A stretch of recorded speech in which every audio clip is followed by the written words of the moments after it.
Rumah warga di Kabupaten Agam dan Tanah Datar rusak diterjang banjir lahar hujan Marapi. Sementara korban jiwa mencapai 41 orang dan sementara 18 orang lainnya masih dalam pencarian. BPBD Sumatera Barat membuka posko pengaduan orang hilang menyikapi kemungkinan bertambahnya jumlah korban. BPBD menyebut terjangan lahar dingin juga merusak ratusan rumah warga, baik rumah yang dijadikan tempat tinggal maupun rumah yang dijadikan tempat usaha.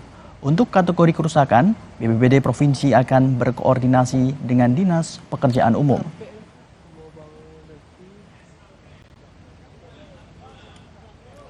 Dengan usahanya sekalian itu ada kurang lebih 20 rumah. Sementara rumah saja itu ada 90 yang terkena, lebih kurang 90.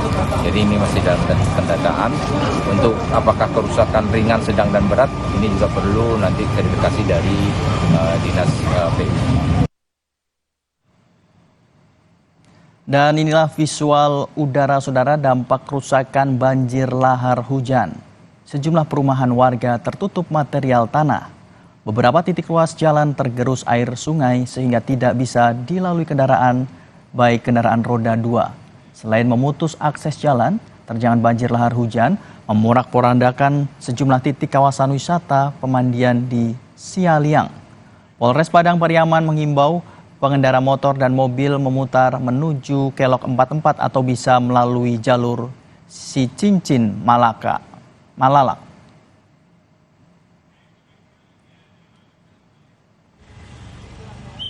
Puluhan warga terdampak banjir lahar hujan di Kabupaten Agam, Sumatera Barat kini mengungsi di bangunan sekolah saudara.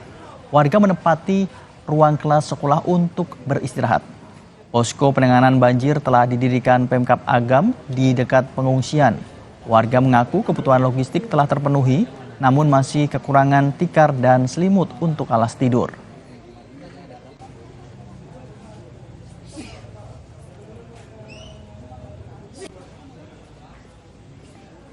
Saudara, pemerintah Kabupaten Tanah Datar Provinsi Sumatera Barat tetapkan masa tanggap darurat dampak bencana banjir lahar dingin Gunung Merapi selama 14 hari ke depan.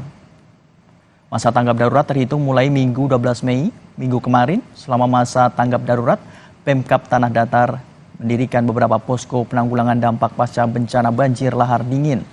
Ada 5 posko darurat dan 1 posko induk penanganan pasca bencana yang ditempatkan di Jalito, Batu Sangkar. Selain fokus untuk mencari korban hilang, selama tanggap darurat Pemkab juga akan fokus untuk melakukan pembersihan di kawasan pemukiman terdampak. Dari data BPBD Kabupaten Tanah Datar, bencana banjir lahar dingin berdampak pada 7 kecamatan dari 14 kecamatan yang ada. Kami pemerintah Kabupaten Tanah Datar memutuskan hari ini tanggal 12, terhitung tanggal 12 kita tanggap darurat.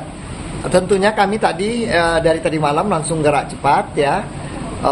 Kita pertama target kita adalah mencari yang hilang dan menyelamatkan rumah masyarakat kami yang tergenang lumpur dan jalan-jalan yang kena lumpur. Bagaimana membuka akses bisa masuk ke kota Batu Sangkar ini.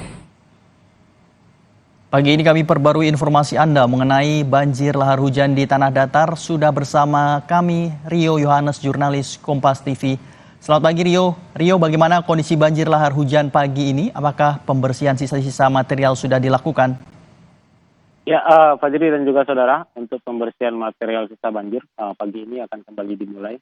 Tim SAR gabungan juga akan melakukan kembali proses pencarian ulang korban-korban yang masih dinyatakan hilang. Karena dari data yang sudah dikumpulkan oleh BPBD di Kabupaten Tanah Datar juga Kabupaten masih ada puluhan lagi warga yang disinyalir masih hilang akibat banjir lahar hujan Gunung Merapi. Dan untuk pagi ini pembersihan difokuskan untuk pemukiman yang terdampak. Beberapa unit alat berat juga sudah diturunkan untuk percepatan proses pembersihan. Demikian, Fajri. Rio, total ada berapa orang yang mengungsi untuk saat ini?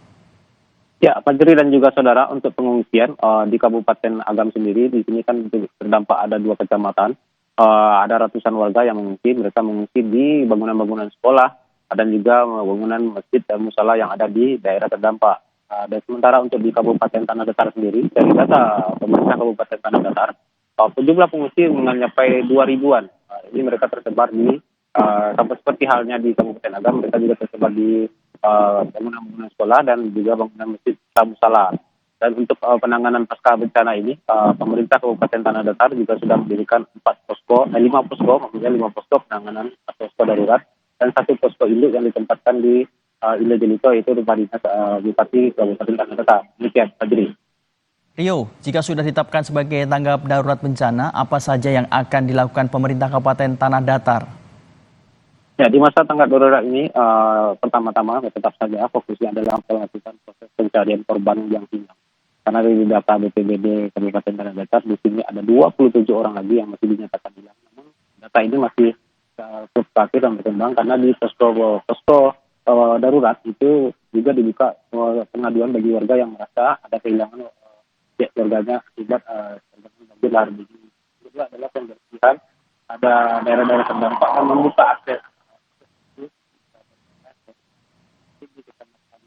Ini masih ada 1 nagari yang mencari itu karena akses jembatan menuju daerah tersebut terputus akibat terjangan lahar dingin Gunung Merapi. Demikian, Fajri. Ya, terima kasih Rio Yohanes melaporkan langsung dari Tanah Datar, Sumatera Barat. Ya, saudara, dua orang siswi SMK Negeri 4 Kupang, Nusa Tenggara Timur menciptakan jemuran pintar berbasis internet. Jemuran pintar ini diciptakan guna mengatasi masalah yang biasa terjadi di tengah masyarakat saat mencuci pakaian. Informasi selengkapnya akan kita hadirkan di Kompas Pagi usai jeda.